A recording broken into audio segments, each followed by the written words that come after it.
ওই হবে রে। জিবরাইল বলেন আপনার উম্মতের দাফন এই জমিনের মধ্যে হবে। আমার নবীর কান্না আরো বেড়ে গেছে। জিবরাইল,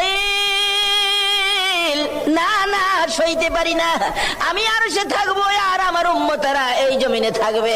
আমার মন মানে না, প্রস্তাব আমি রাখবো না। আমার পক্ষ থেকে একটা প্রস্তাব আমার প্রভুর দরবারে তুলে ধরো। জিবরাইল রে, আমার গুনাহগার এতিম উম্মতেরা যেই জমিনে থাকবে, আমি নবী আরো সে যাব না রে। আমি আমার গুনাহগার উম্মতের পাশে সেই জমিনের মধ্যে শুয়ে থাকবো। আরে দয়ালো নবী, প্রেমের ছবি আর আসবে না।